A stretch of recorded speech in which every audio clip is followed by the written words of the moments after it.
कैलू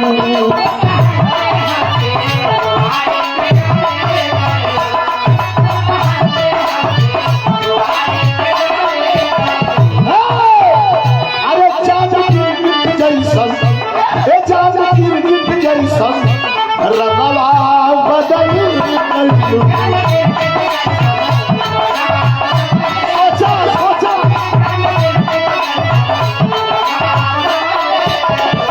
सवाल हो मालिक आप लोग हुआ। अरे तू तो हंसते हंसते रोई चल कैलू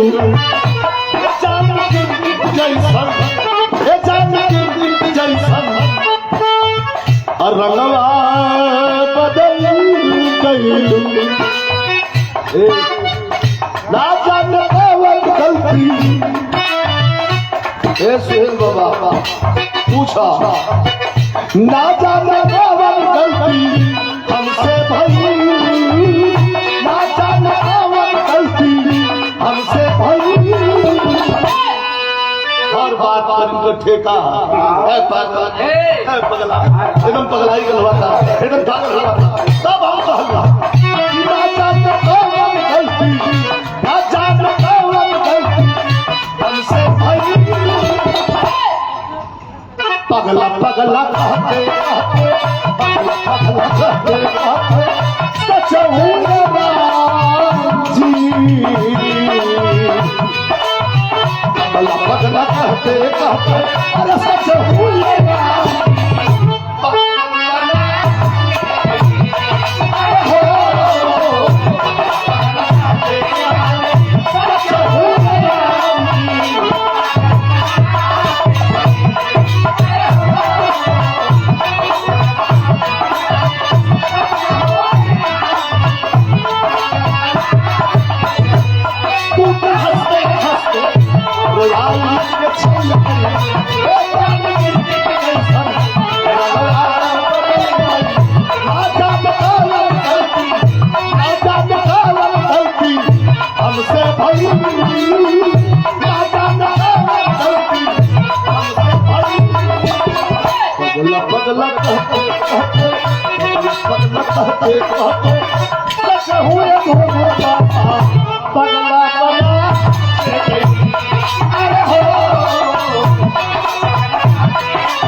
हमारे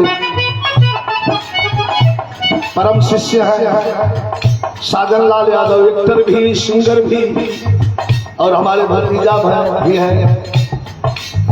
हमारे नेताजी आदरणीय रमाशंकर यादव जी समाजवादी पार्टी के उपाध्यक्ष सोनभद्र, आपके द्वारा बाबू के द्वारा ये 500 रुपये का पुरस्कार शुभ आशीर्वाद आवेदा कोनो फिल्म पर्दा पर चढ़ावत एकदम चढ़ा। अब हम जाके गा के चली आवत बिहार हमारे आदरणीय सुहेल बाबा संगीत का मतलब कि कलेजे में गुदगुदी सिहरन हो। संगीत का मतलब कि जब तीखा बताई तो संगीत ना। इस सुहेल बाबा का पुरस्कार है, प्रधान पद को उम्मीदवार हूँ, ध्यान रहे यही खातिर आल है हम आपको प्रणाम डाल। लेकिन मास्टर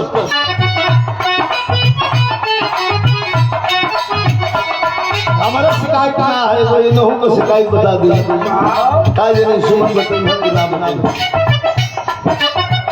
कि अब तो हो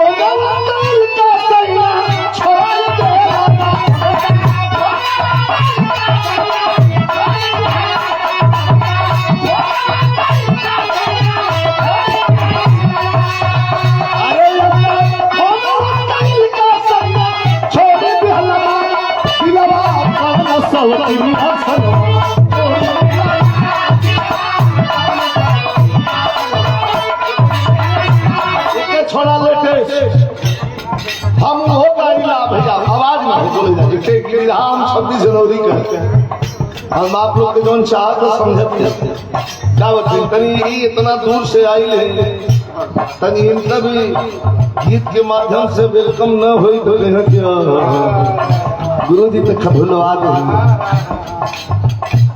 अभी देखा आजकल लड़कन के मन में क्या चला था मास्टर, आजकल के लड़कन के मन में लड़कन का पसंदीदा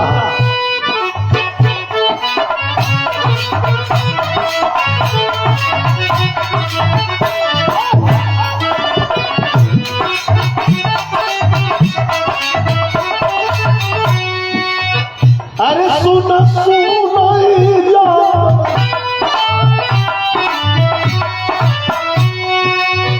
अरे सुन जा तोहरे दीना अरे चिदंबाई जयू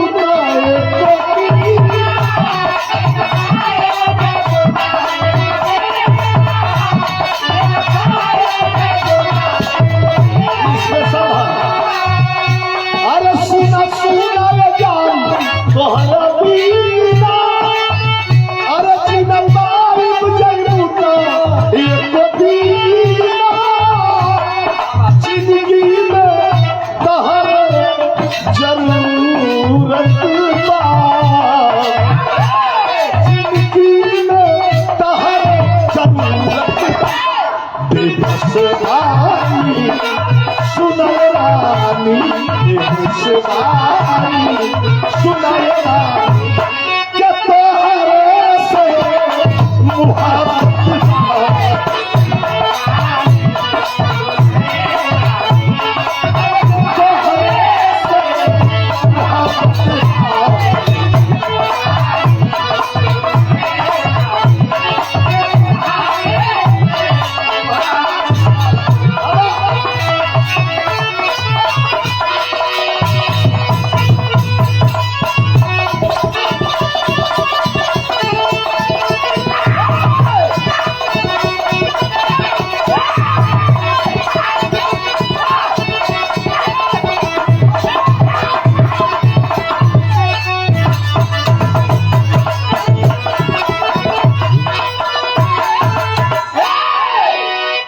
जनवरी शानदार सुरक्षा बल के नौजवान भाई भी बैठे हैं, बड़े सम्मानित लोग बैठे हैं। इठे बिरहा आप लोग के हम आजादी का बिरहा सुना दें। रामराज तो बहुत आयल बहुत गयल बड़ा गवायल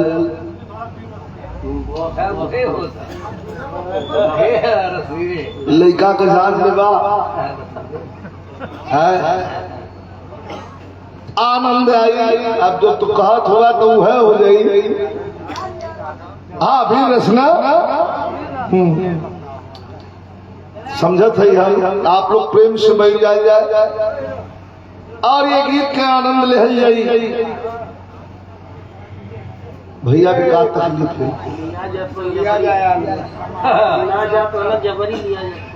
अच्छा अच्छा नहीं याला रास्ता पाड़ा में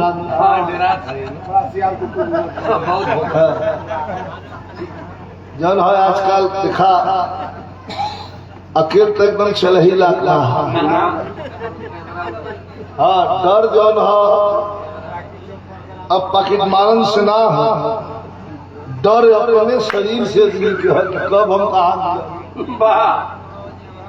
मजाक ना बड़ा गहराई से सोचिएगा। डर ही ना है कि वो मर छोड़ दे चाहे कि उन्हें कहीं पी कर दी, डर यह है कि अकेले जाते हैं कहाँ हम गिरे तो कोनो ठीक ना तई कुल वैक्सीनेशन सजन हो तो रिजल्ट चले जाए। आजादी के उन क्रांति वीरों को हम 15 मिनट में आपके सामने पेश कर रहे हैं जिन्होंने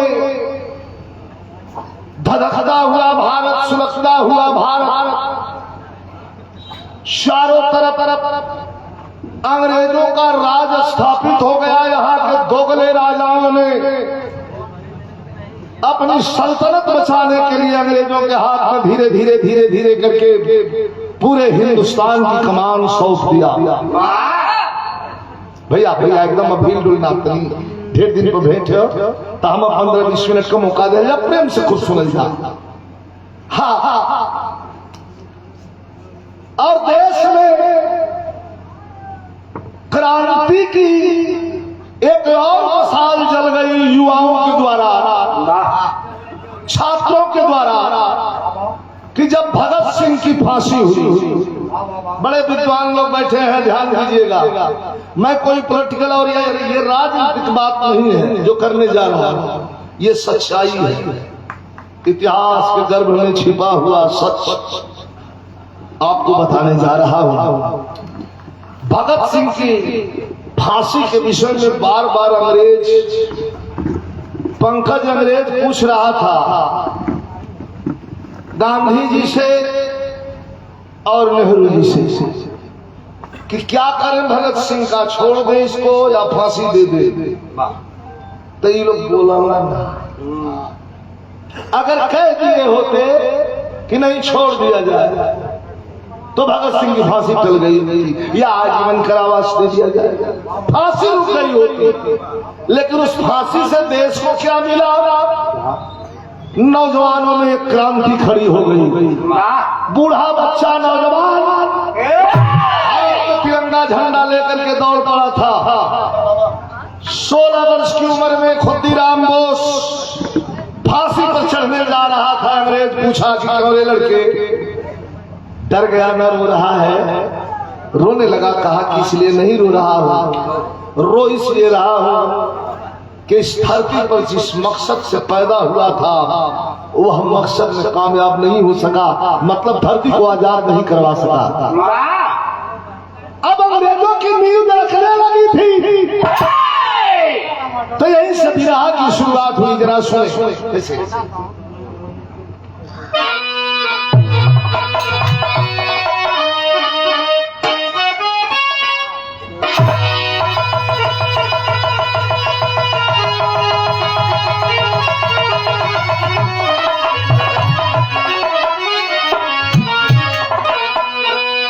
तभी लिखते हैं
आदरणीय हरगेन यादव जी, ये कहा मैं रहवा नौगढ़ चंदौली बल्टा समिति से भैया हमारे हरगेन भैया के द्वारा ये 200 ग्राम पुरस्कार मिला लो भैया के हमारे प्रणाम हो। अब क्रांति तेज हो गई। 18 साल 19 साल 20 साल 22 साल 24 साल का लड़का आज तो तिरंगा झंडा लेकर के दौड़ पड़े थे। रे सालों, आजाद कर दो हमारा देश, चलाओ गोली, तुम्हारी गोली कम पड़ेगी, मेरा सीना कम नहीं होगा। अब अंग्रेजों के मन में हो गया कि अब देश को आजाद करना पड़ेगा, छोड़ना पड़ेगा, भागना पड़ेगा बेटे। तो भाव है कैसे?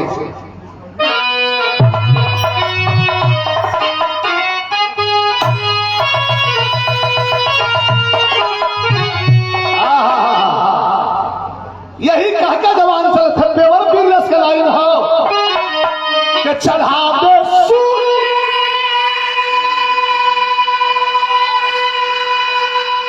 चढ़ा दे सूली अरे कदम डाल दी जंजीर भले अरे चढ़ा दे सूली कदम डाल दी जंजीर भले अरे वतन की जान बचा ले वतन के दिल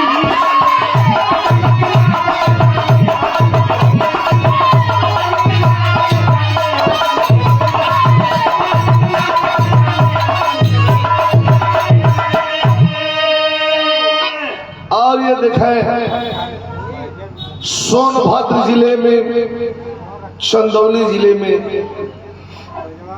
बड़े म्यूजिकल माइंड गीतकार भी है, स्टूडियो भी है और साउंड इनकर जब रहेला तो हम लोग की चिंता ना रह तनिए भैया घटा दा, तनिए भैया बढ़ा दा, तनिए भैया टेबल दे दा, तनिए भैया कुर्सी दे दा, ना करे के हो कोनो कोनो भैया लोग मिल जाओ। अच्छा गौजनों के हम देखले, अच्छा गौजनों के देखले है हम कुछ गवैया के बड़ा बारीकी से कनिका कहल कनिका गेम खोल दा तो कनिका कह दा तो कहल कि 0-1 के बीच में ऐसा बोला, हाथ ऊपर उठा के बोला ना मतलब इधर चुतिया बनावल हम कहला कि लगत है कि इन्हन के बाप दादा पहले के साउंड बजौले हम इतना ही सो बतावल हम धीरे सा सुमन हम धीरे सा बनवा लेला, हमके नीक लग जाला, सुनाए लगला, हम कहा ठीक है तो अपने से बना ले।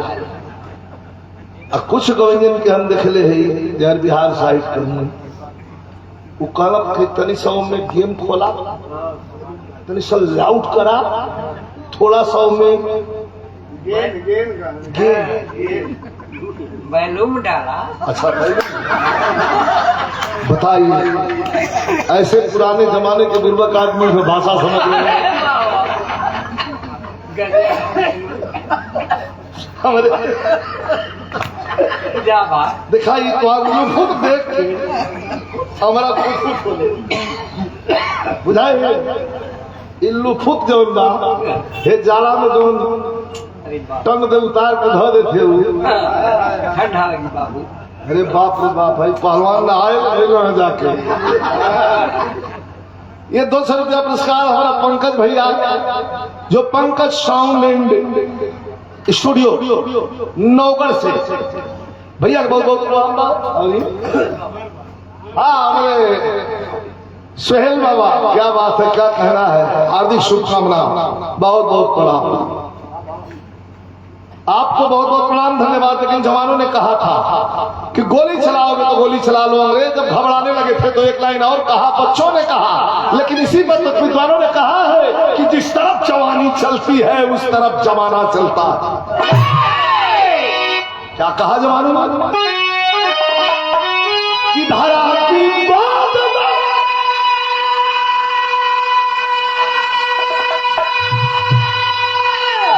की गोद में अरे ऐसे आसराधीर पले की गोद में आसराधीर पले अरे वतन की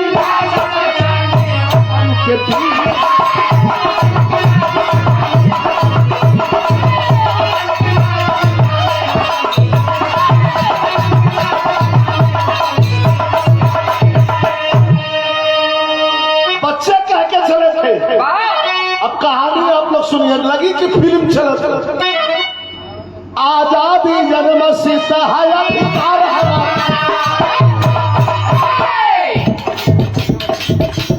आजादी जन्म से अधिकार हमारा, पूजा था देश भर में इनकलाब का हमारा। नागपुर के पास एक गाँव चंदली के साथ हवा बुढ़िया चंदली रोज क्रांतिकारी बुढ़िया की झोपड़ी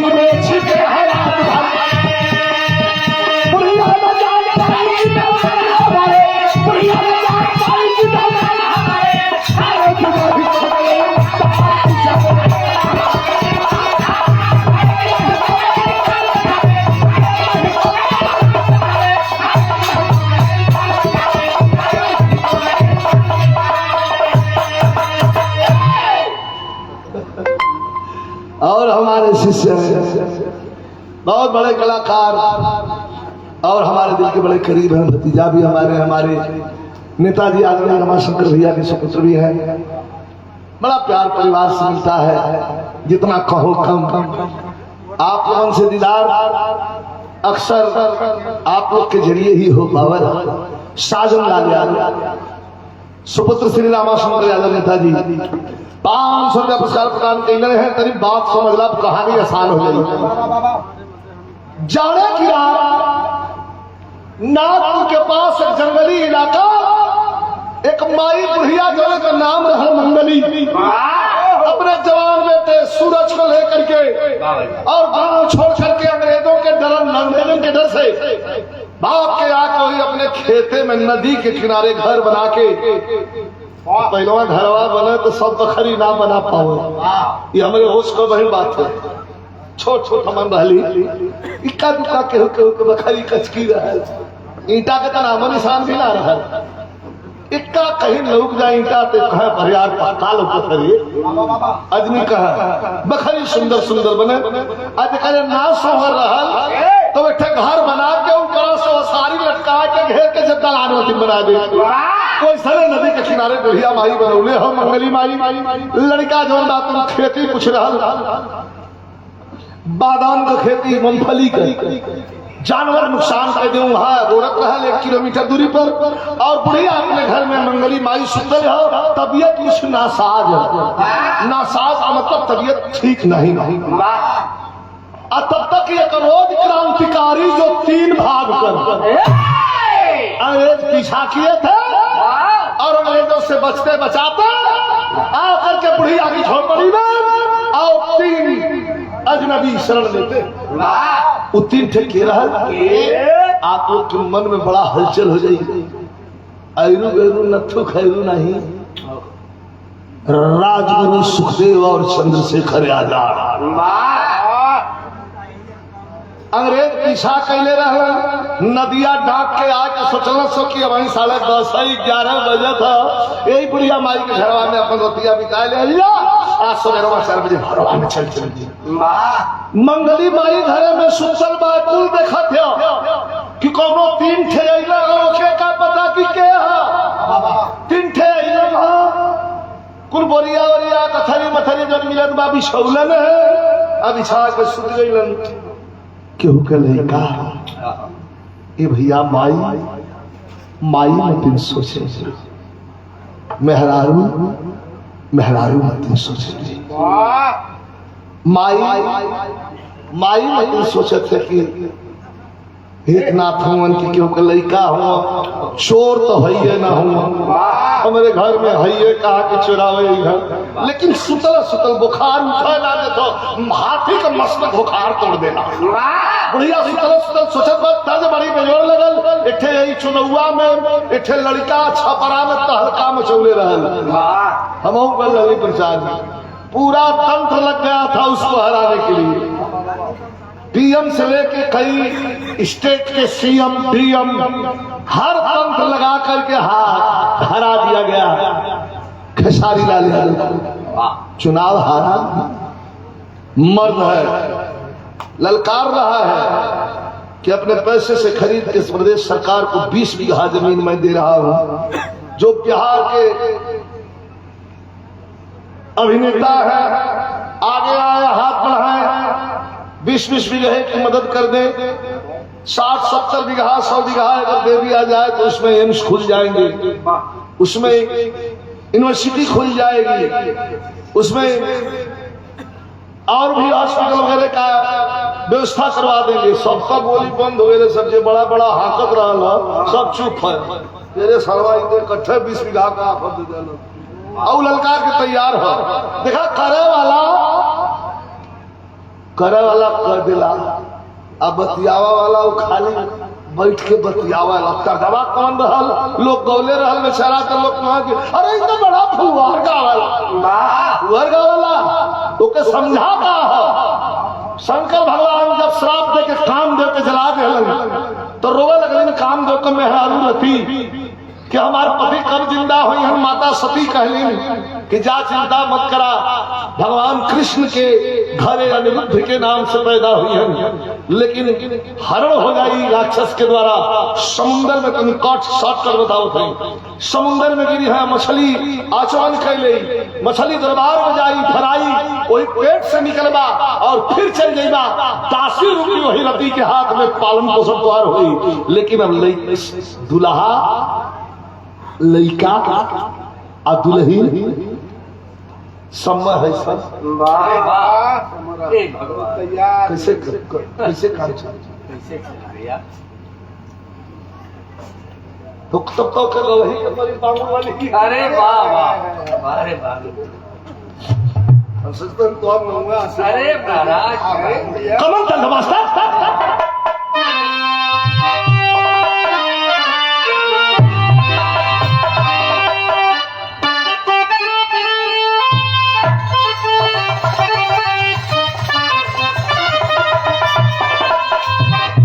बिरहा जब उतारल गई तो हम कली के थे, हम यहाँ कवि जी रही ना कौन का कवि, हम कली कवि जी यहाँ धुन बदल देता, कहाँ तो चला बदल रहेगा।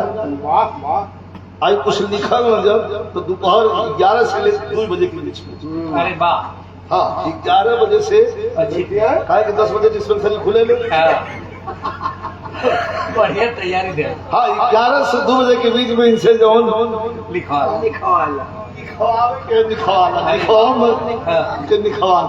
तक का लिखल क्या हुआ कि सैया, अरे सैया लइका नियन सूती जुल को अदिया के अजोरा में अरे केतनो, अरे केतनो आदुना पियंगी पर कटोरा। ये तो फर्ज है, फर्ज पर राजा माई अंदर सुतल है, तीनों आके सुतल हो के पता ना है तीनों हुआ के, लेकिन मन में दर्द हका दिन को न लंबी नहीं का ही दिन का कहत बा कि बाई अरे तू खाला मेरा पिया बितावत बाई सपना सजावत बाई।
जायदा सुतेगा सवेरे कुछ खिला पिया के नींद लग गई। अच्छा भरारिया में नींद लग गई, लेकिन होत अरे होत सवेरे मैया अंगना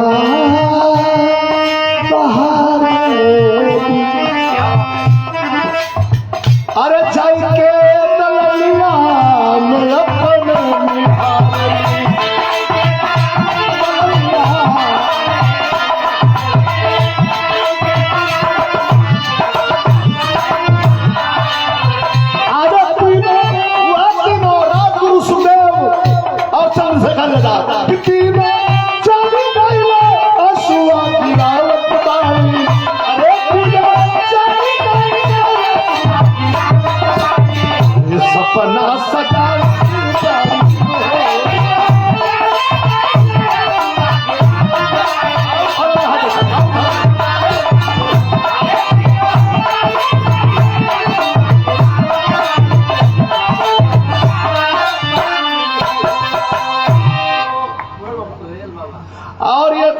पुरस्कार आदरणीय हमारे प्रधान पद के शानदार जानदार प्रत्याशी और कार्यक्रम के आयोजक आप लोगों के दीदार का जरिया आप हुए सुहेल बाबा, भेंट आप करोड़ आपके हम आभारी।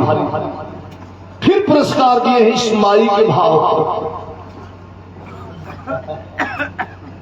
और ये पुनः पुरस्कार दिया गया है भावी प्रधान पद के प्रत्याशी तिनताली से राजेश यादव, पुत्र हमारे नेताजी रमाशंकर यादव जी, पूर्व प्रधान जिला उपाध्यक्ष समाजवादी पार्टी के वरिष्ठ नेता, उनके सुपुत्र हैं राजेश बाबू, जो तिनताली से आप भी प्रधान भावी प्रधान हैं। ईश्वर मनोकामना पूर्ण करें।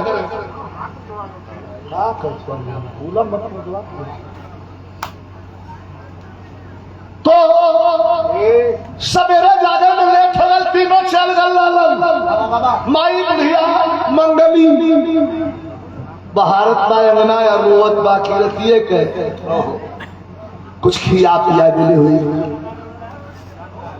भैया भैया भैया धीरे भैया रतिये का कुछ खिया पिया दिले हुई। तब जीप पर सवार अंग्रेजन के कितना जुलूम रहा, खन्ना दरोगा 4 सिपाहियों के साथ आकर के और बुढ़िया माई के दरवाजे पर जीप खड़ा कर दिया अंग्रेजी जी। क्या बोलो क्या हो तकावा इनके जानवर हुआ था। ये आदमी पूरा सुनत हुआ न किलत हो का जरूरत है बच्ची लिखे बताओ, धीरे से बचियाला हम तक आवाज में आवे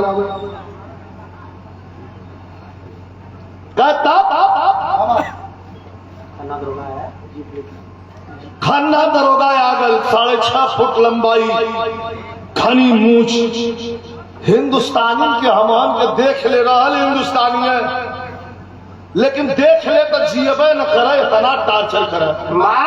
आकर के बुढ़िया के दरवाजे पर जीप खड़ा कर दिया, सवाल किया रे बुढ़िया कहाँ है तीनों, जरा ध्यान दीजिएगा के साहब। कह रहे वो तीनों जो रात को तेरे घर में शरण लिए हैं उनको कहाँ छिपाई है? कह हम ना जाने साहब। कह पागल मत बना, तू जानती है वो तीनों कौन है? कह हम जनबे न करे तो क्या बताई? कह रे पागल इनाम मिलेगा इनाम, उनको मेरे हवाले कर दे। जानती है राजगुरु सुखदेव और चंद्रशेखर आजाद पुलिस से छिपते छिपाते बचते बचाते तेरे घर में सुना है कि समय बिताए हैं। बुढ़िया के शरीर में गर्मी माई मंगली कह कहो साहेब हमार भैया चंद्रशेखर भी रहो हमारे घर में आया नहीं, सच्चों का तो हाँ बुलाओ कहाँ है? देखिए देशभक्ति। वो बुढ़िया माई बुखार कई दिन का 65 साल का माई मंगली दरोगा के सामने की बात गलत कहा का मास्टर।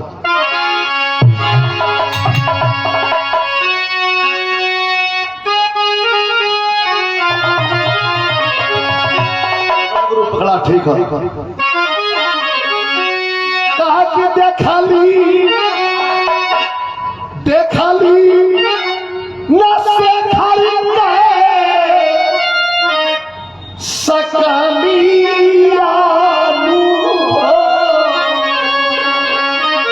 बुढ़िया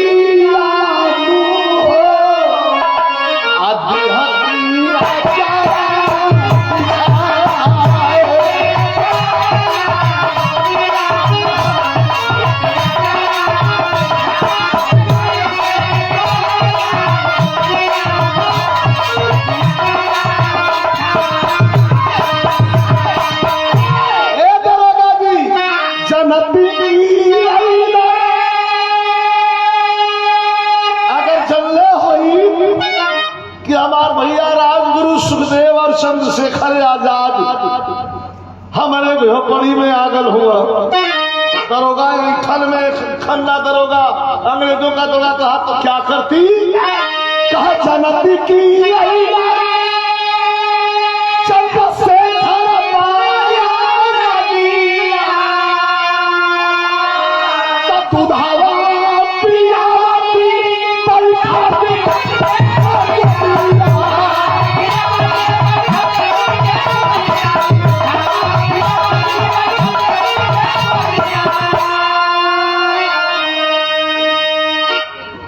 जनते की इलाज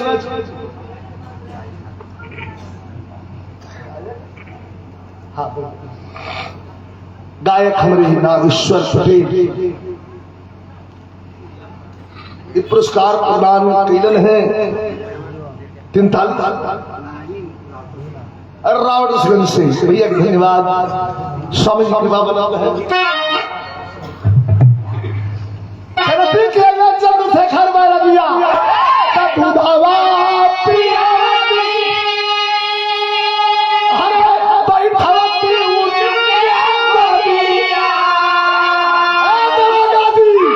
अरे भाले चाला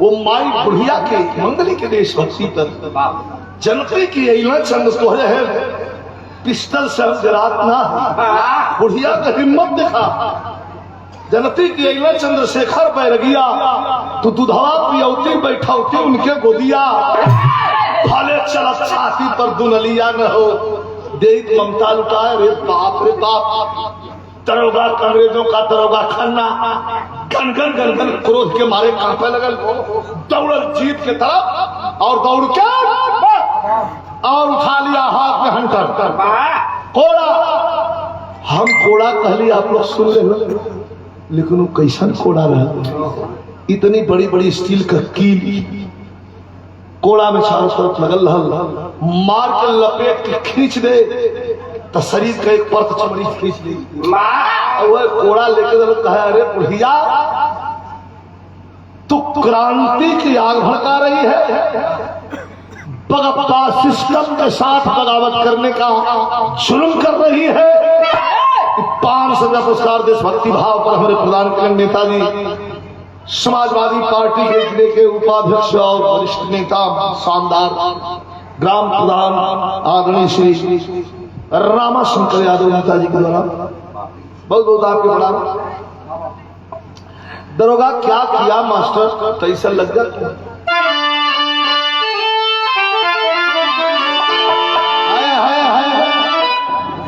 ये देखिए क्रोध के क्रोधित भाई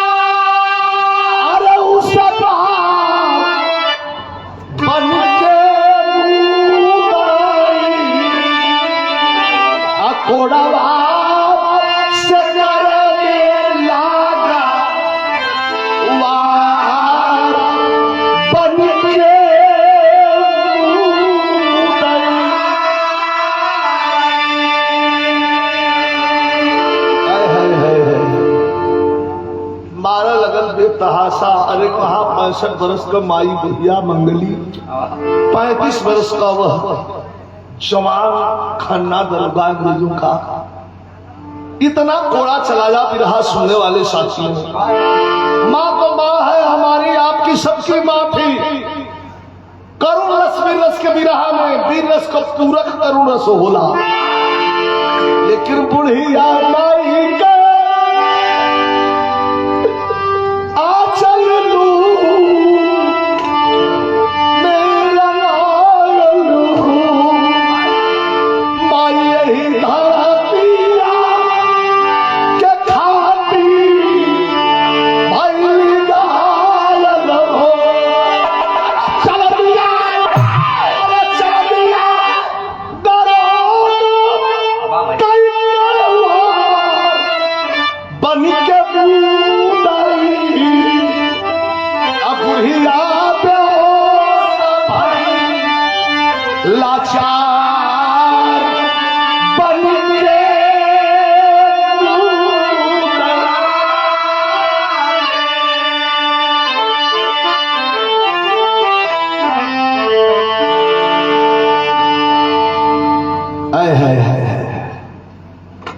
इतना कोड़ा मरलस कि बेहोश होकर गिर पड़ी। पानी पानी पानी पानी की आवाज लगाने लगी। डर कितना रहल, भय कितना रहल अंग्रेजी शासन का, कोई करीब तक नहीं गए।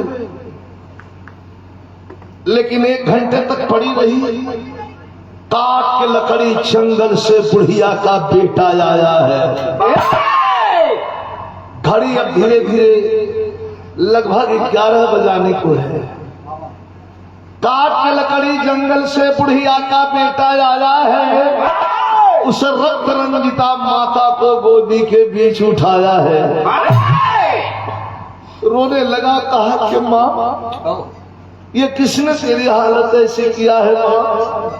आज तक कभी किसी का जवाब मैंने नहीं दिया, बस एक बार बोल दे माँ वो कौन है माँ? बोली बुढ़िया लाल मेरे, बोली बुढ़िया लाल मेरे, आजादी सुमन खिलाना तू, लोहू के कतरे कतरे का चल के हिसाब चुकाना तू। बेटा दुनिया के अंदर, बेटा दुनिया के अंदर समझो कि है ईमान वतन, सब जालिम मातभूत या समझो के भगवान वतन। मैं तो जा रही हूँ। रोने लगा, कहा नहीं माँ तू मुझे छोड़ के नहीं जा सकती माँ। नहीं बेटा मैं तुझे एक माँ दे के जा रही हूँ। नहीं माँ मुझे तो बस तू ही चाहिए। और कहाँ जा रही है? मुझे भी लेके चल माँ, मैं तेरे बिना कैसे रह पाऊंगा माँ। लेकिन अब प्राण निकलने वाला है। मंगली माई मरते मरते अपने बेटवा के कलेजे में देशभक्ति रूपी बारूद भर दे। काय कि खन्ना दरोगा को जिंदा मत छोड़ना जो अंग्रेजों का दरोगा है। तुझे यतीम बनाया और कितने बच्चों को यतीम बनाएगा। मैं तो जा रही हूँ। इतना कहकर दम तोड़ देती है। उठाया ले करके नदी के किनारे चिता सजा करके और आग लगा दिया। धू धू करके माँ की काया जलने लगी। तो कवि जी भाव कितना बढ़िया लिखलन है।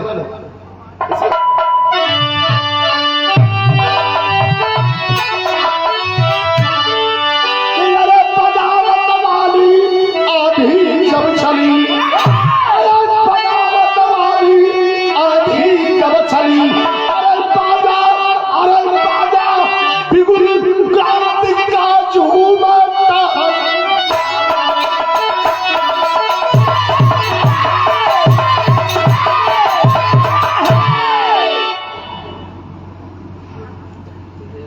और ये लिखा है हमारे सुहेल बाबा, इस देशभक्ति रस के भाव पर शानदार प्रधान पद के उम्मीदवार और कार्यक्रम के आयोजक हमारे भाई, आपके मंगल भविष्य की कामना करता हूं। 500 रुपया पुरस्कार देकर के मर्तबा बढ़ाए। माँ की चिता में आग लगा दिया। जब चिता जल करके लपट शांत हुई तो वहीं से चल पड़ा। कहा? चंद्रशेखर आजाद से मिलने। आकर के इस खेमे में खड़ा हुआ। बड़ा मेहनत के बाद भेंट हुई। राजगुरु सुखदेव कुशलन की एक लड़का आया है, चंद्रशेखर भैया मिलना चाहता है, बुलाओ उसको। बागी लगता है, बागी। अंग्रेजों का जुल्म इसने भी सहा है। बुला करके तलब किया गया, पूछा गया क्या क्या काम है बेटा, कैसे आना हुआ? कह देखा ढेर हिंदी हमसे मत बोला। पुलिस लखेदले रहा, जान बचा के लोग भागल रहला। हमारे ही घर में रहला, रात बितौले रहला लोग नदिया के किनारे। सही है बेटा बताओ। रोने लगा। कहा मेरी माँ के ऊपर जुल्म हुआ। खन्ना दरोगा ने मेरी माँ को मार दिया, मेरे पिता को भी पहले मारा था। तुम चाहते क्या हो? चलो हम खन्ना दरोगा को उठाते हैं, अंग्रेजों के दरोगा को। कहा नहीं नहीं नहीं नहीं। मरते मरते मेरी माँ ने कहा है कि बेटा छोड़ना मत, एक पिस्टल हमें भेजिए। निकाल करके 6 गोली लोड और 6 गोली बाहर। पिस्टल थमाते हैं, चंद्रशेखर आजाद कहते हैं जाओ, लेकिन सावधानी बरतना। लेके जब चलल तो कैसे कैसे चलल, तनी से कोमल आओ।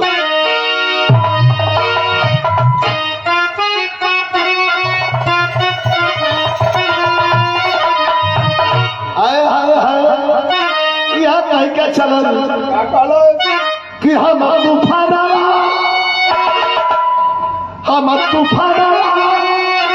करेंगे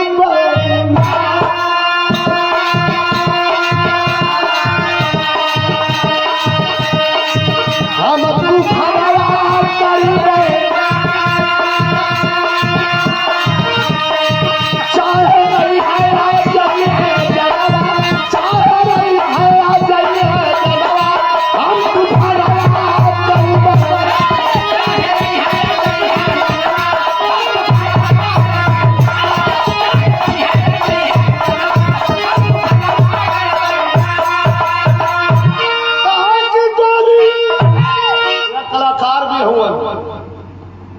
सुमन जी दो किस्म से कहाला इथे जी चोरवा हो के गोली सीना के बिचावा खाई जी के जी चोरवा ना मारो साथ कैसे काम अरे गोली सीना के बिचावा हवाई का हवाई का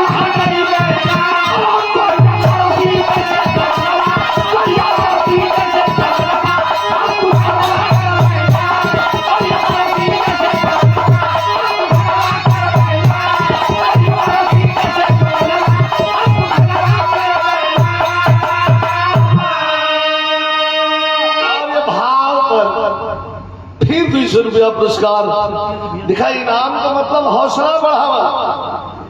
हमारे सोहेल बाबा का ही पुरस्कार हो। आपके प्रणाम। 26 जनवरी हो समझ इसे हम गादरी की आपके देशभक्ति गावे के मौका और जड़ा पाला करा छो गरम रहू तो ठीक रही तो से क्यों अरे फिर गाँव में गर्मी ना होने का दे जगह आप लोग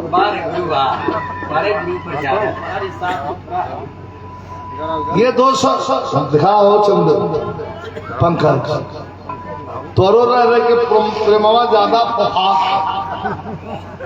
ये 200 रुपए का पुरस्कार हमारे शिष्य हैं ये नवगढ़ बोदलपुर की धरती से मुन्नू यादव और जिला पंचायत सदस्य पद के उम्मीदवार भी हैं। चुनाव भी लड़ रहे हैं वहां से। कौन सेक्टर? सेक्टर नंबर 1 या 1 नंबर हो 1 नंबर हम बहुत बहुत धन्यवाद। ऐसा हम केहू का प्रचार ना करी लेकिन सोहेल बाबा जकर प्रचार कर दिली वो जीतू गए। ये अब तक का रिकॉर्ड है। ये सुमन तू आओ उठा तो बोले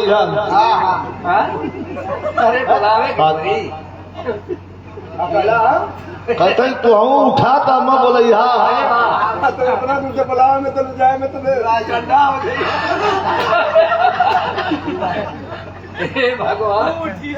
अरे यार तुम विपरीत दिशा में कहे जाते मालिक। अगर कोनो वोट में चुनाव में तू हूँ अगर खड़ा होया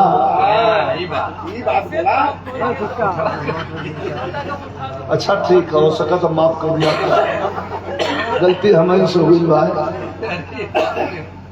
गोली सिनेमा के विषय में खरीद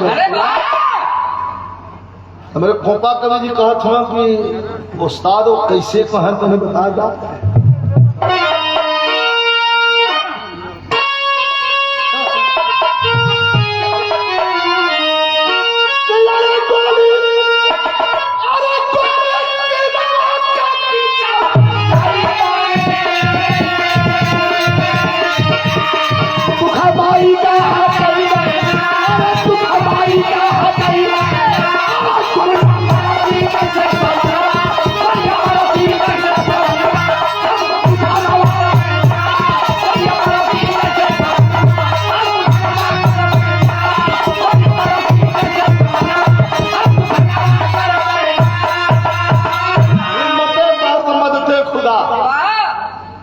भैया ये खान हुआ मुस्ताक भाई बैठ जा वो थोड़ो हो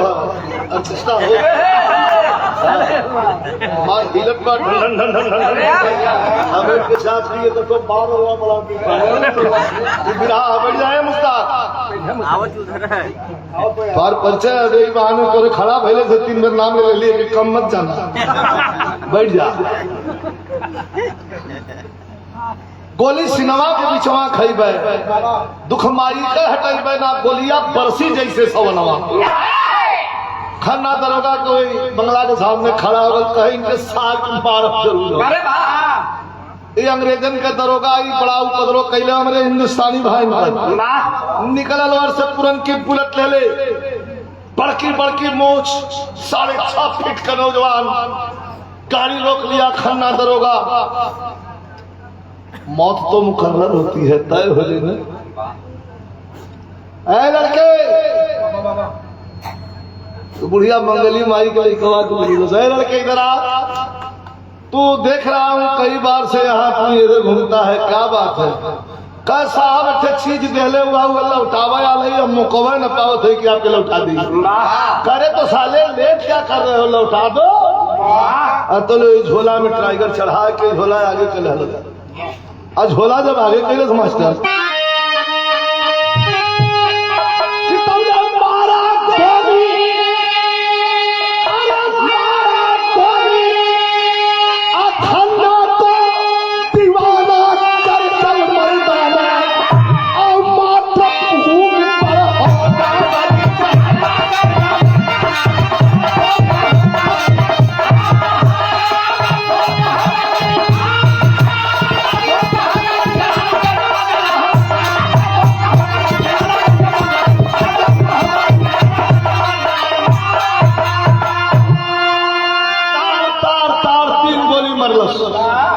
मोटरसाइकिल पर से छिटिरा गई अब कोतवाली अंग्रेजों को पगला सिटी हूटर बच गल पकड़ लो घेर के मारो साले को जाता है तब पीछे पड़ी अंग्रेजी फोर्स अरे पीछे पड़ी अंग्रेजी फोर्स वह पूरा में आया हो चंपा बाई के कोठे पर जाके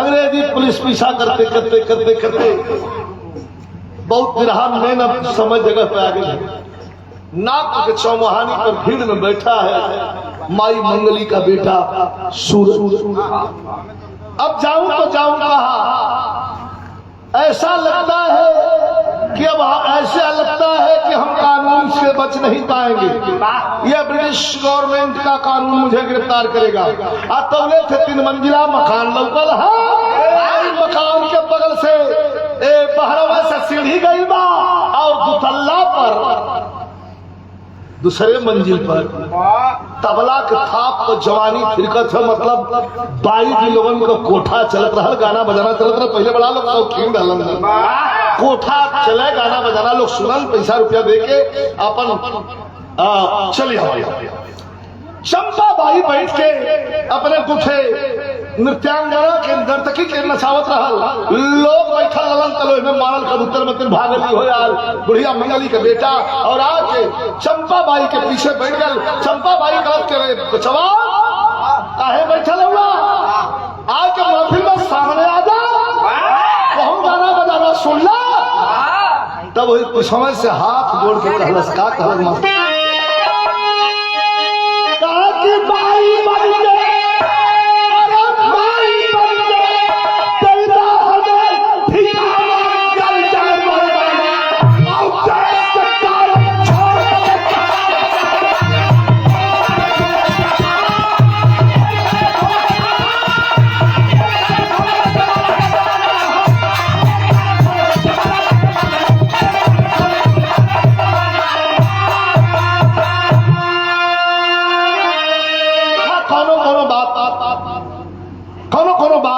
सुहेल भैया टच कर जा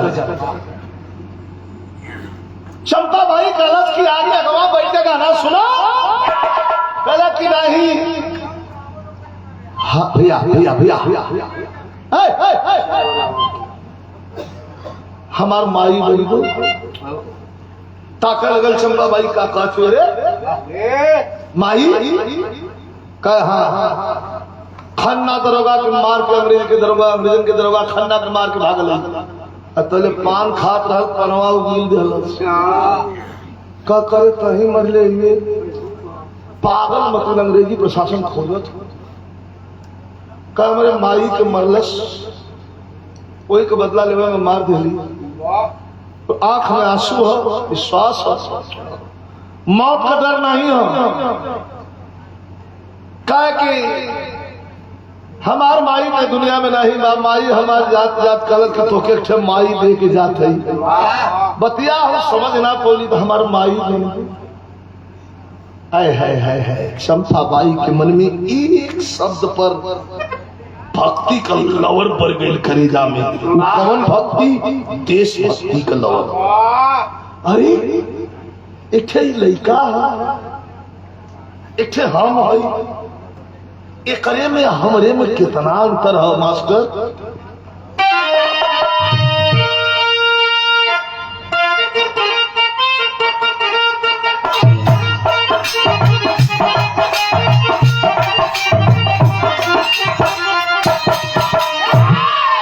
ताकत है कि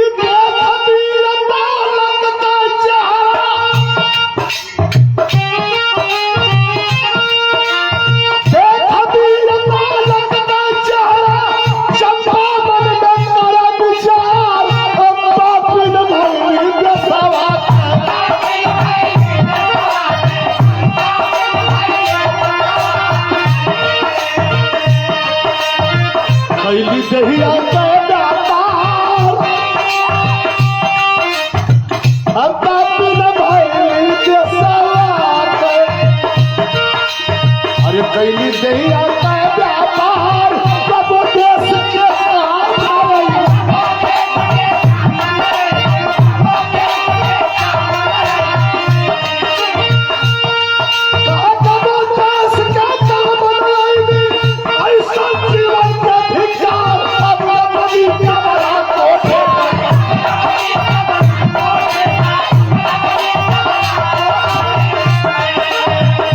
होई है मोटे बार ऊपर पर जाता जल्दी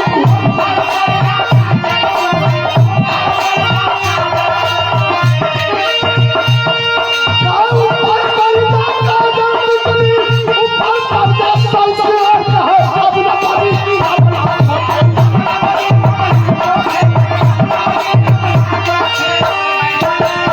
लगन होवे के हो जाग गई भक्ति विरहा अंतिम है तनी 3 मिनट और आप लोग गौर के लिए हम रूह आज जो तिरंगा फहरावल गल हो तिरंगा में मन करी कि ओके लेके सरहद पर खड़ा हो जाए ऐसा लाइन हो कहा कि देख वीर बालक का चेहरा चंपा मन में करे विचार हम पापिर भैली के सवाल कैली देहिया के व्यापार कबो देश के काम न अली ऐसा जीवन के धिक्कार अब न बजी तबला कोठे पर अब हुई है मौके के मां अरे बचवा काहे ना हम तुहर माई बना हम तुहर माई बना बेटा अपने सीने से चंपाबाई बुढ़िया मंगली के बेटा के अपने सीने से लगा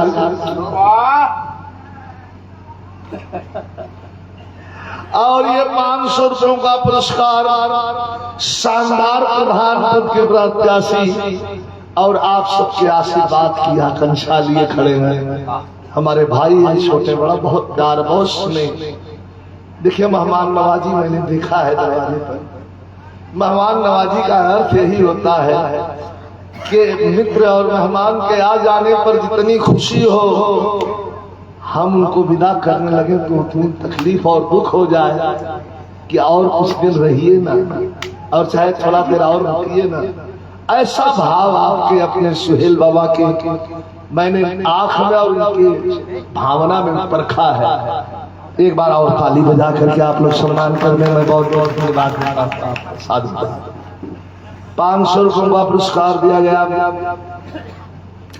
आपको प्रणाम करता हूँ।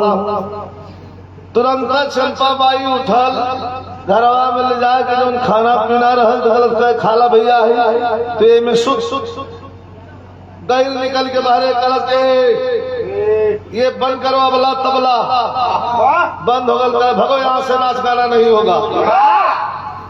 चंपा बाई के थे लड़का रहल चुन्नी लाल, तबला बजावे कबो कबो छोड़ा दे तबला हल्के तबलवा बजावे तो छोड़ा दे वो बढ़िया बजाओ तो कहा करे माई काहे बंद करावत है, कहे आज से यहाँ गाना बजाना न हो। कब कवन गई दुकान खोल भी माई, का दुकान न खोली रे, अब इनकलाब निकली यही कोठा पर से तय अपन व्यवस्था कैले, कहे 3 थरिया दिन भर में खा लू चल कौड़ी एक बार भूज भूज खा लू माई। सुपारी सुपारी अच्छा सुपारी अच्छा कि कौड़ी निकल जाए तो हम गड़िया में जब बैठे तो बता देवा तो हम समझित न हो। हम सुपारी सुनले रही है। अच्छा नागपुर हाँ यार नागपुर का आदमी भी ज्यादा लोग अरे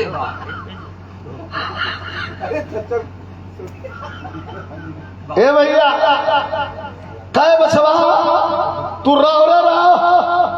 तुरा हम देखा था, लेकिन बार बिरहा देखा बिरहा पहले लिखा है भाई। हिम्मत कभी जी बैठो कभी जी झूठ न बोलो, हिम्मत ना पड़ा मजाक नहीं।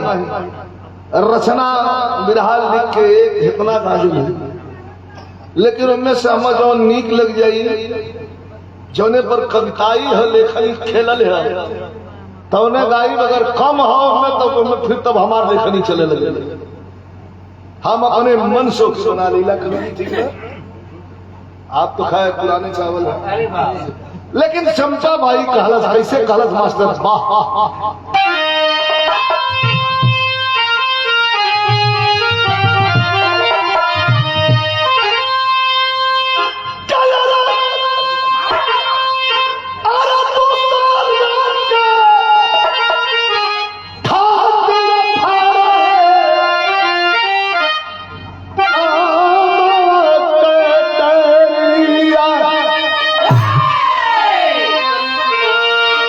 तुझसे ले ला थोड़ा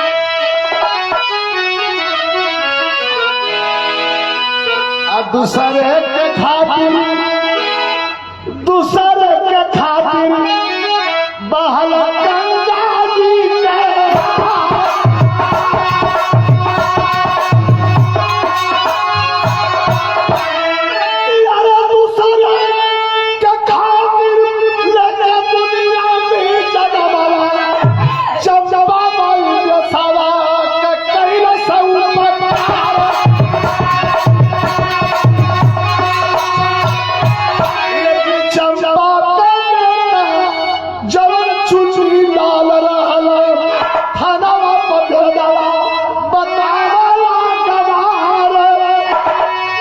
जाके पहुंचल हो चुनी ललवा चंपा का लड़का नजदीकी थाने पर अंग्रेजों का दरोगा बैठा था। कहा साहब एक लेटेस्ट न्यूज लेके आ ले। कहे हाँ बको जल्दी। कऊ जो लड़का खाना दरोगा के मरले रहल अतौले दरोगा खड़ा हो गया। हाँ तो क्या हुआ? कऊ हमारे घरवा में 2-3 दिन 4 दिन से लुकल हो माई हमारो के बासी भात तो बिना डुलावत के अपन बेट करना पता सरवा का घोर के प्याज हम हमसे बोलती ना वही के अपन कथे लड़का हो। अब साहब का था ना पाओ थे माई को न जाए लड़का का दिखा खून का सा माई के बती ऐसा सब जो सरवा दोगला हुई दोगला रहबे कर दरोगा जी से गलत किया लेटेस्ट न्यूज हो इनाम हम का देबा। दरोगा अंग्रेज के जो रहल है इनाम को देव तो के निहुरा के मरलस 10 गोली लगल दिलियाए के रे साहब अब मगा मारत हुआ मालिक अरे हम तो तुहार मदद करे लिए कहना साले दुई गोजी औरी अब लगना टेढ़ हो के चल बन कदलत कोठरी में कह साले कह साहब हम कुछ पूछब ना इतने बतावा कि हम तो तुहा बतावे लिए ये हमर मरला काहे काले ही ने साले पुलिसिया डाल है तो के मारे गिराई तो माई आए साहब ना जानत रही है हम के मर बाबू डराई नहीं तो हम का करें है आल तो के बता दे भाई को मर जाई ना डराई हमके मारे घटौरी मारला तू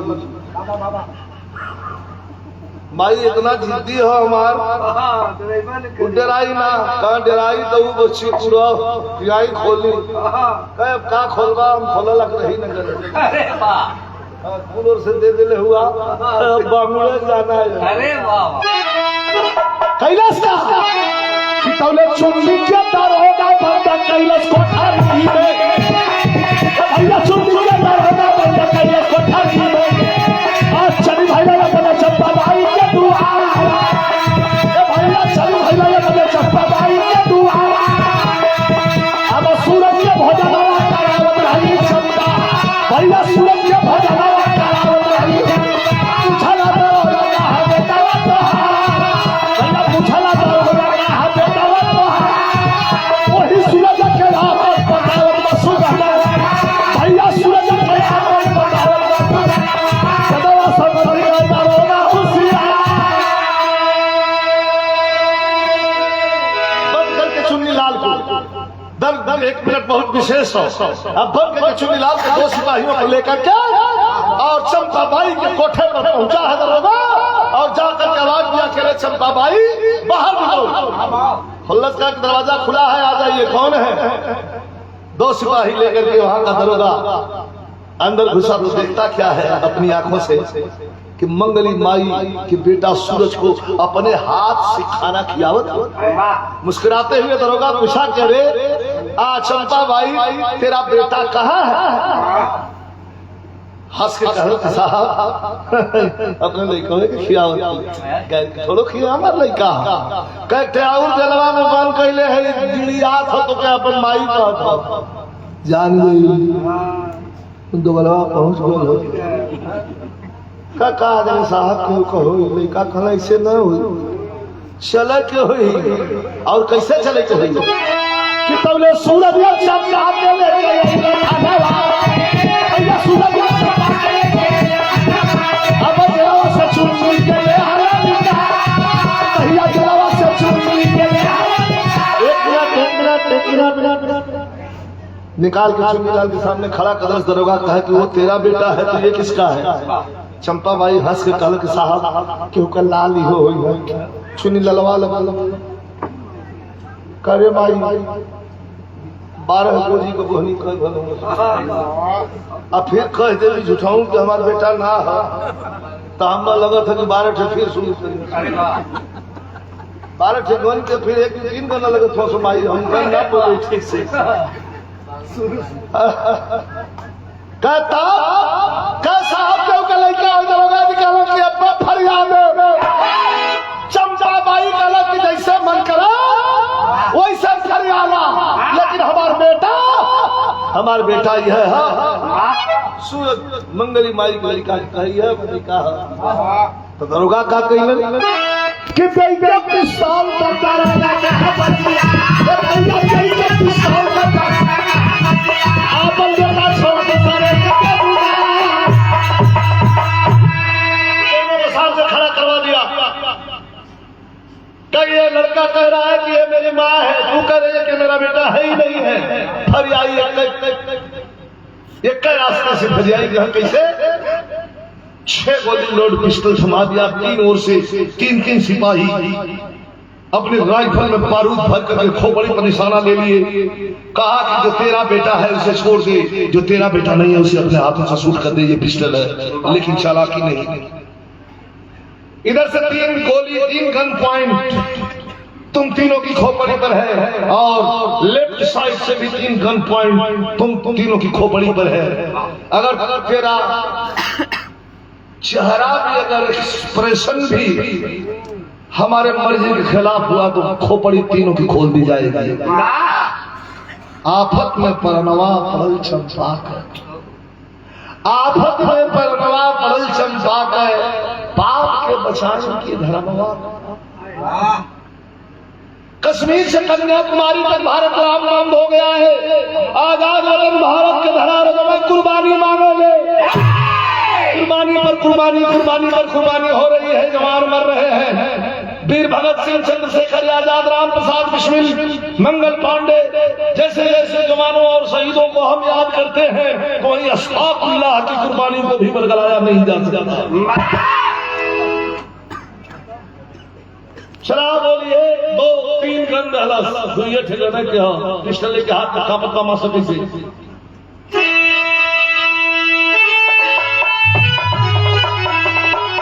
अरे सब को लाओ लाओ।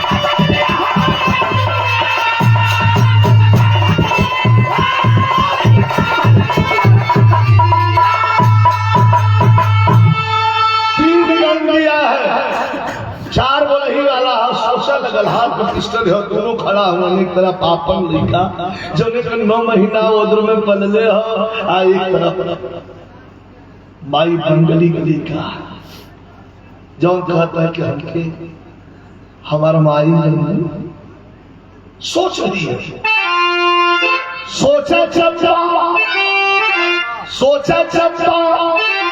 यह चुन्नी नहीं के तबला ताल बजाई है। अगर अपने बेटा चुन्नी लाल के छोड़ दो तो तबला बजाई है। दिन भर घूम घूम के निरोध बेची है।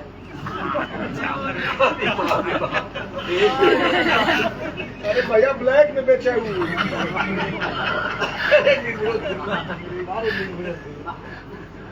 नहीं, बिजनेस अच्छा निकल रहा।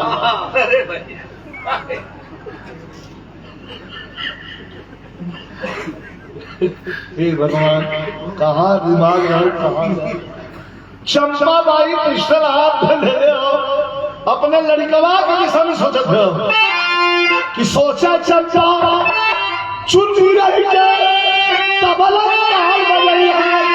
आवाज सूरज बेटा, इस सूरज बेटा रही के हमारे से दिख रही है।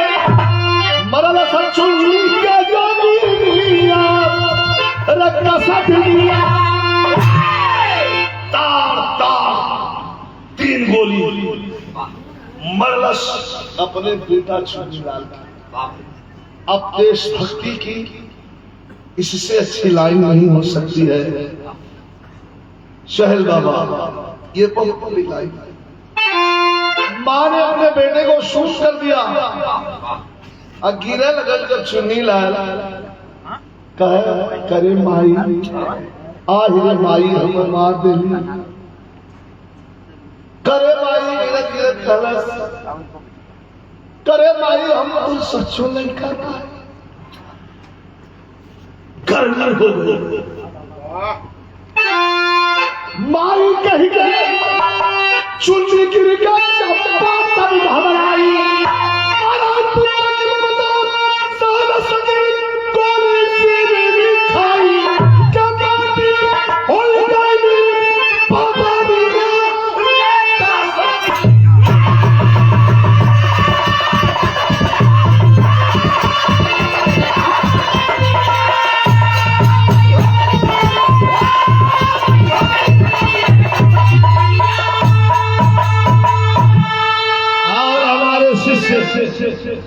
साजन लाल यादव हमारे नेताजी रमाशंकर भैया के बहुत अच्छे कलाकार हैं। मौका नहीं मिला ये लोग ना देखा